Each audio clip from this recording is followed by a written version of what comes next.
Alerto sa lahat ng SSS pensioners. Mga Kapinoy, sandali lang. Kung ikaw ay pensioner ng SS or malapit ng mag-retire, kailangan mong marinig ito ngayon. May malaking balita mula sa Social Security System na magpapasaya sa milyon-milyong mga Pilipino. Hindi ito biro, hindi ito chismis. Official announcement na ito, ang naghihintay ninyong pagtitiis at paghihirap ay may katapusan na. After ilang taon ng pag-asa, tumaas na officially ang inyong monthly pension.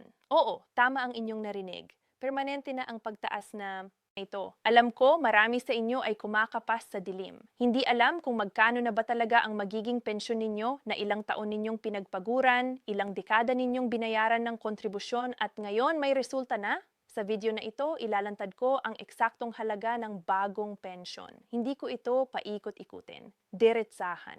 Magkano nga ba ang dagdag? Sino-sino ang makakakuha? Kailan magsisimula? Lahat ng sagot nandito. Pero huwag kayong mag-skip ng kahit isang segundo dahil sa dulo ng video. May special tip ako kung paano ninyo ma-verify ang inyong sariling pension increase. Kung ready na kayong malaman ang katotohanan tungkol sa inyong kinabukasan, smash that like button ngayon para sa mas maraming updates na tulad nito. Tara na, simulan na natin mga Kapinoy. Bago tayo magpatuloy, gusto ko munang sabihin sa inyo na sobrang importante ng balitang ito. Kaya nga nandito kayo ngayon, kaya nga kayo nanonood, dahil alam ninyong may malaking pagbabago na naganap sa SSS pension system. At hindi ko kayo bibiguin dahil lahat ng detalye, lahat ng numero, lahat ng kailangan ninyong malaman ay ibibigay ko sa inyo dito sa video na ito ng malinaw at walang tanikala. Alam ninyo, maraming taon na tayong naghihintay ng ganitong balita. Ilang dekada na nating binabayaran ang ating kontribusyon sa SSS na pagdating ng panahon na tayo ay magretiro na. May maayos na pensyon tayong matatanggap na sapat para sa ating pangaraw-araw na gastusin. Pero ang totoo, ang dami nating narinig na pango, ang dami nating nabasa na balita, pero parang wala namang nangyayari. Hanggang sa dumating ang taong ito, hanggang sa in-announce ng SSS ang permanenteng pagtaas ng pensyon na matagal na nating hinihintay. Naaalala nyo pa ba, nung nakaraang mga taon, yung mga temporary increase lang ang binibigay? Tapos nagugulat na lang tayo na may dagdag sa pension natin for a few months, pero hindi naman permanent. Parang band-aid solution lang, temporary relief pero hindi long-term solution. Pero ngayong beses iba na ang kwento. Ngayong beses permanente na ito.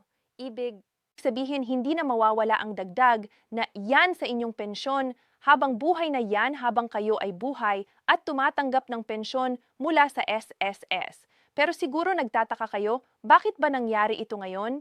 Ano bang dahilan kung bakit bigla na lang nag-announce ang SSS ng permanenteng pagtaas? Well, maraming factors ang nag-contribute dito. Una, ang patuloy na pagtaas ng cost of living sa ating bansa. Lahat tayo ay nakakaramdam niyan. Yung dating PH na pang-grocery parang wala na yan ngayon. Yung dating sapat na budget kulang na ngayon. Kaya naman ang SSS bilang isang institusyon na nag-aalaga sa welfare ng mga Pilipino, lalo na ng mga senior citizens at retirers, kailangan nilang mag-adjust para matugunan ang pangangailangan ng mga members nila. Pangalawa, may financial capacity na ang SSS. Ibig sabihin, yung investments nila, yung funds nila, nakaka-generate na ng sapat na kita para suportahan ang mas mataas na pension benefits. Hindi ito basta-basta desisyon na ginawa overnight. Maraming studies, maraming calculations, maraming actuarial assessments ang ginawa bago nila ito na-approve. Kaya nga permanente ito dahil sigurado sila na sustainable ang program na ito in the long run. At pangatlo, dahil sa patuloy na pakiusap at panawagan ng mga pensioners mismo, ng mga advocacy groups, ng mga law, maka-cares na kumakatawan sa interes ng mga matatanda at mga retires. Ang boses ninyo ay narinig. Ang hirap ninyo, ang struggles ninyo ay nakita at na-acknowledge. At ito na ang resulta ng mahabang proseso ng pagpaparinig ng inyong mga concern. Ngayon, alam kong ang tanong na tumatakbo sa isipan ninyo ay ito. Magkano nga ba talaga ang dagdag? Magkano ang bagong halaga ng pensyon? Ito ang pinakamahalaga. Ito ang dahilan kung bakit tayo nandito ngayon. Kaya naman dito na tayo sa mismong meat ng usapan. Ayon sa official announcement ng SSS, ang bagong pension increase ay umaabot sa PH00 kada buwan para sa qualified pensioners. Oo, narinig ninyo ng tama. PH00 ang dagdag sa inyong monthly pension. Pero hindi lang iyan ang buong kwento. May iba't ibang kategorya kasi ng pensioners at depende sa inyong specific situation, maaaring mas mataas pa ang increase na makukuha ninyo. Halimbawa, kung kayo ay regular retirer na umabot sa taong gulang at may sapat na contributions, ang minimum pension na makukuha ninyo ngayon ay umabot na sa 5,000 piso kada buwan. Dati kasi ang minimum ay 4,000 lang, kaya may additional PH00 nga talaga. Pero kung mas marami kayong contributions nung active ka pa sa trabaho, kung mas mataas ang average monthly salary credit ninyo, naturally, mas mataas din ang pension ninyo. At ang dagdag na yan ay proportional sa kung ano yung base pension ninyo. Para sa mga disability pensioners naman, pareho rin ang sistema. Kung kayo ay nag-qualify for disability pension dahil sa permanent total disability, mayon din kayong makukuhang increase na proportional sa inyong base pension. Hindi kayo nakalimutan sa program na ito. Ang lahat ng qualified pensioners ay makikinabang sa pagtaas na ito. At para naman sa mga survivors, yung mga asawa or anak ng mga deceased members na tumatanggap ng survivor's pension, meron din kayong makukuhang increase. Alam ng SS na kayo rin ay dumanas ng hirap. Kayo rin ay kailangan ng tulong financially, lalo na kung ang primary breadwinner ng pamilya ay wala na. Kaya kasama rin kayo sa mga beneficiaries ng pension increase na ito. Ngayon, alam kong may mga tao na nanonood ngayon na sasabihin, paano ako? Ako ba ay qualified? Makakakuha ba ako nito? Well, let me break it down for you para malinaw. Ang qualified sa pension increase na ito ay lahat ng current pensioners as of the implementation date. Ibig sabihin, kung ikaw ay tumatanggap na ng pension mula sa SSS ngayon, automatic ka ng qualified. Hindi mo na kailangan mag-apply. Hindi mo na kailangan pumunta sa SSS office para mag-submit ng additional requirements. Automatic yan. Makikita mo na lang sa susunod mong pension release na may increase na. Pero kung ikaw naman ay papalapit pa lang mag-retire, kung ikaw ay malapit ng maka-qualify for retirement pension, pero hindi pa, magiging qualified ka once na mag-start ka na tumanggap ng pension. So kung halimbawa next year ka pa mag-anim na taong gulang, next year ka pa mag-qualify.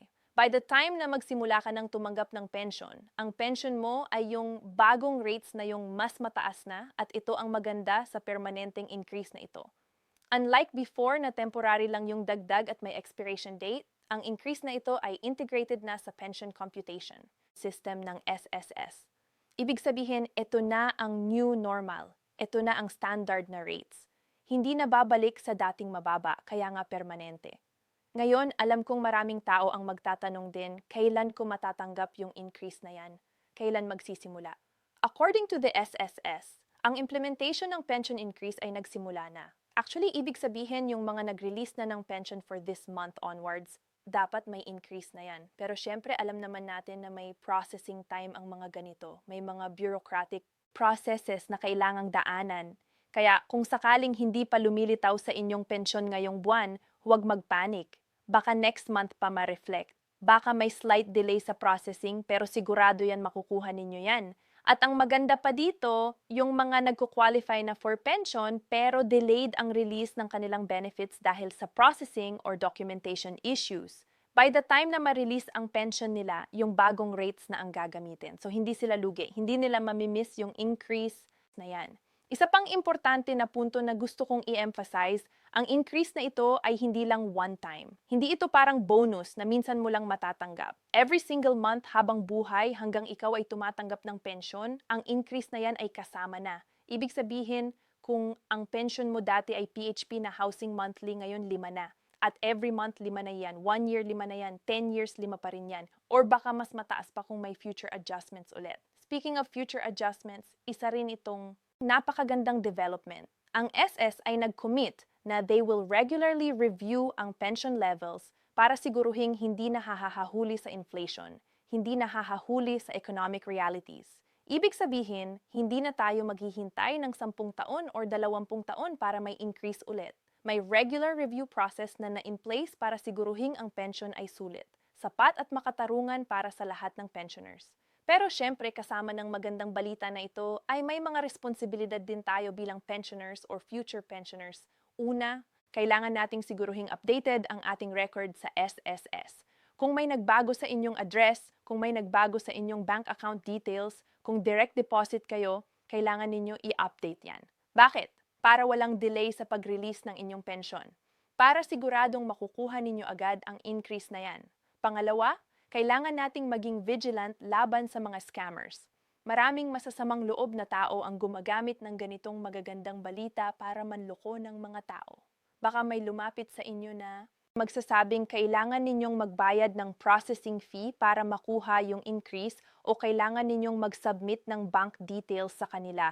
Huwag kayong maniniwala. Ang SSS ay hindi humihingi ng bayad para sa pension increase. Automatic yan, walang kailangang bayaran. Walang kailangang proseso na may kapalit ng pera. So kung may lumapit sa inyo na ganyan, scam yan. Report ninyo agad. Pangatlo, kung kayo naman ay hindi pa retiree, kung kayo ay active member pa ng SSS, ito ay isang reminder na patuloy ninyong bayaran ang inyong contributions. Bakit? Dahil ang quality ng pension na makukuha ninyo in the future ay depende sa contributions ninyo ngayon. Mas maraming contributions, mas mataas ang pension. Mas consistent ang pagbabayad ninyo. Mas malaki ang magiging halaga ng pension ninyo. So huwag mag-skip ng contributions. I-prioritize ninyo yan dahil yan ang investment ninyo sa inyong future. At isa pang importante kung kayo ay may kakilala na pensioner, kung meron kayong mga magulang or lolo't lola na tumatanggap ng SSS pension, i-share ninyo sa kanila ang video na ito. Maraming senior citizens ang hindi gaanong tech-savvy. Be updated sa mga latest news. Kayo ang magiging bridge nila sa information. Kayo ang makakatulong sa kanila na maintindihan kung ano ang nangyayari, kung ano ang karapatan nila, kung paano nila ma-enjoy ang benefit na ito. So after ninyong panoorin ang video na ito, i-share ninyo sa kanila, explain ninyo sa kanila in simple terms para maintindihan nila. Gusto ko ring banggitin na ang pension increase na ito ay bahagi lang ng mas malaking picture. Ang SSS ay patuloy na nag-i-improve ng kanilang services. Meron na silang mobile app na mas madaling gamitin. Meron na silang online portals kung saan kayo pwedeng mag-check ng contributions ninyo, mag-verify ng records ninyo, mag-apply ng loans at marami pang iba. So hindi lang yung pension ang nag-improve. Yung buong sistema ay nag-o-upgrade para mas convenient para sa mga members. At sa mga younger generation na nanonood nito sa mga millennials at Gen Z na feeling ninyo ay ang SSS ay para lang sa matatanda. Well, think again, ang SSS ay Lifetime Investment Program. Ang contributions na binabayad ninyo ngayon, kahit maliit pa lang yan ang magiging pension ninyo, 4 na po o taon mula ngayon. At base sa development na nakikita natin ngayon, base sa commitment ng SSS na regular na mag-adjust ng benefits, ang future ng pension system sa Pilipinas ay mas promising kaysa dati. Kaya huwag ninyong baliwalain ang SSS. Huwag ninyong isipin na sayang lang ang contributions. Yan ay investment sa inyong kinabukasan. Sa huli, ang pension increase na ito ay hindi lang tungkol sa pera. O importante ang pera, importante ang financial security. Pero mas malalim pa dito, ito ay tungkol sa dignity. Ito ay tungkol sa pagkilala na ang mga senior citizens, ang mga retirers, ang mga taong nagbigay ng kanilang buong buhay sa pagtatrabaho at pag-contribute sa lipunan ay karapat-dapat sa maayos na pamumuhay. Hindi sila pabigat. Hindi sila dapat maghirap sa kanilang sunset years. Deserve nila ang comfortable at dignified na retirement. At ang pension increase na ito ay isang hakbang patungo doon. Kaya mga Kapinoy, enjoy ninyo ang benefit na ito. Gamitin ninyo ito ng maayos. Budget ninyo ng mabuti at lagi ninyong tandaan na kayo ay may karapatan dito. Kayo ay may karapatang mabuhay ng maayos after ng decades ng pagtatrabaho. At kung sino man ang nagsasabi na hindi ninyo deserve yan na masyadong mataas yan, huwag ninyong pakinggan and deserve ninyo yan at higit pa. Salamat sa inyong lahat na nakinig hanggang dulo. Sana nakatulong ang video na ito na linawin ang lahat ng tanong ninyo tungkol sa SS Pension Increase. At kung natulungan kayo ng video na ito, kung na-appreciate ninyo ang information na ibinigay ko, pakiusap lang. Huwag kalimutan ihong like button para sa mas maraming videos na ganito.